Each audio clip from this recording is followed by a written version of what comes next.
Hello, everyone.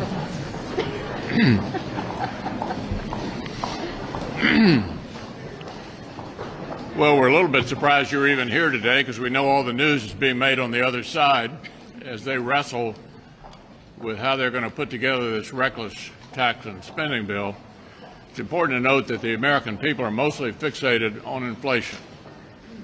We have the raging inflation, as bad, some would argue, as back in the late 70s, early 80s.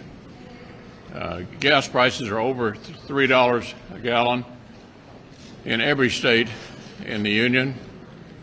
There's no relief in sight. It's a direct result of flooding the country with money. The American Rescue Plan, as Larry Summers predicted, produced raging inflation. And it's been interesting to watch the back and forth between Larry Summers and Janet Yellen over the cause of inflation. Larry Summers strikes me as the one truth-telling Democrat left in Washington.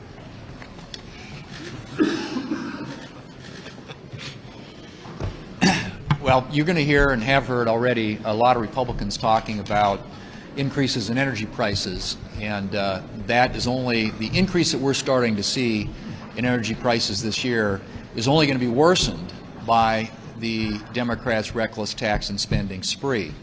The president wants a deal on some so-called Green New Deal before he goes to Glasgow, Scotland, and I think the only thing the American people are worried about is not what's happening in Glasgow, but what's happening to gas prices. If you look at heating fuel, if you look at just filling up your vehicle at the pump, cooking, anything like that, energy prices are starting to go through the roof. The prediction is in my state of South Dakota that this year we're going to see energy prices for home heating go up anywhere from 50 to 100%. And so the president's obsession and preoccupation with going and schmoozing with people in Glasgow, Scotland to talk about Green New Deal is, I think, completely lost on the American people who are caring a lot more about the prices that they're paying to heat their homes. It is, I think, remarkable that the president finds time to go to Glasgow when he can't find time to go to the border. So we have a historic number of people coming across the border. In fact, at the end of this calendar year, the prediction is have been 2 million people will have come across the border illegally this year. Biggest number ever in history, and fewest number of people being apprehended and caught illegally at the border. So I guess what I would say to the administration is it's not enough to go to Glasgow, Scotland. I think it's important to go to the border. And having a round table 1,000 miles away isn't going to cut it. You need to get down there, see the conditions that our border agents are dealing with, and understand the sense of urgency that surrounds what's happening at our border, the humanitarian and national security crisis it has become due to their bad policies. The American people have seen through President Biden's big lie. He was in Pennsylvania the other day, and he talked about the $3.5 trillion tax and spending spree. And he said the cost was 0, 0, 0. He actually said it 3 times. I would say, Mr. President, if the cost is 0, why are you having such a hard time getting people to vote for it? And a national poll has now shown that 64% of voters believe the president is actually not being truthful with them. It's conservatives, it's liberals, it's folks in the middle. Across the board, the people do not believe the President of the United States because they know the costs are real. The costs are real in terms of higher taxes, which will hit everyone in America. Taxes, you're going to see more debt, which is going to undermine Social Security and Medicare. And of course, we're going to see higher prices, which people are getting hit with inflation, whether you buy gas or groceries, whether you want to heat your home or just pay for your housing, prices have gone up across the board significantly. So one of the things the President also said is, well, let's not talk about the numbers.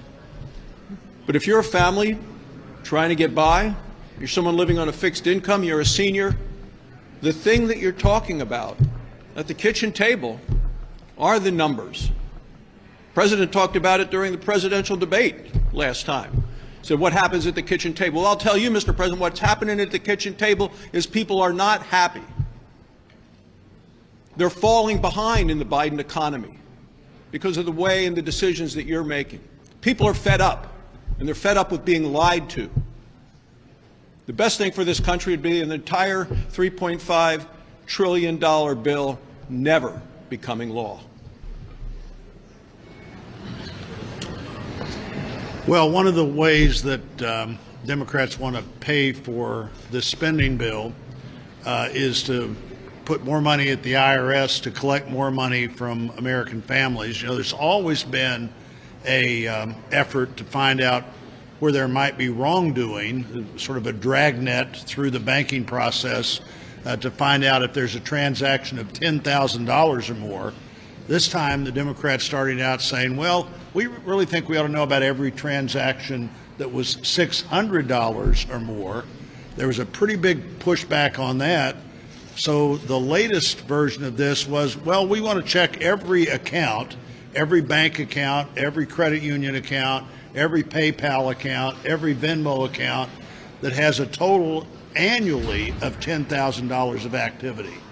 So $10,000 of activity is every person that makes $834 a month and puts it in the bank, or every person that spends $27.42 a day through their bank account.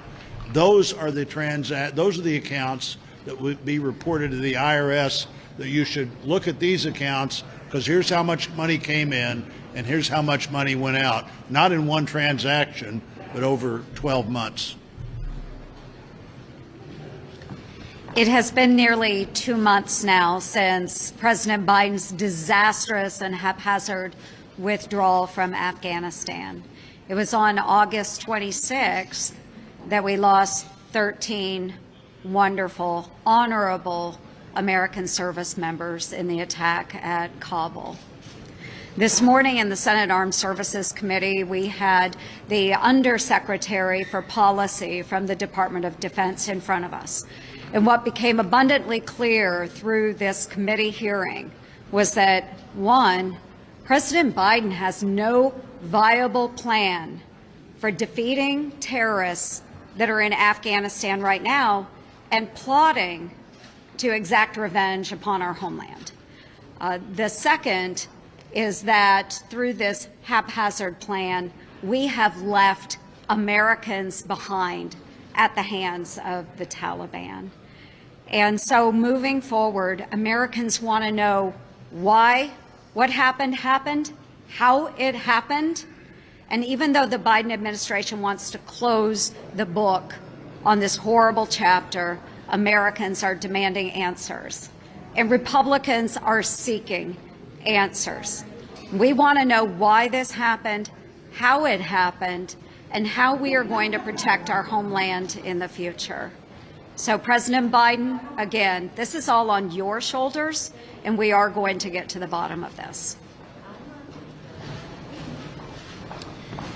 In Florida, what people are talking about is the unbelievable inflation, whether it's going to the grocery store, going to the gas station, or looking at their air conditioning costs, not heating costs, but air conditioning costs down there. Everything's up. They also see this unbelievable supply chain problem. They also watch that we're going to get close to 2 million people at least to come across the border illegally this year. And what they expect is they expect Biden and the Democrats to come up with a solution. They control the House, the White House, and the Senate, but they hear nothing. Well, what they see is with all this inflation, wouldn't people stop spending money? The Democrats want to continue to spend money. But as part of that, the Democrats keep saying, oh, well, we're going to raise taxes on the rich.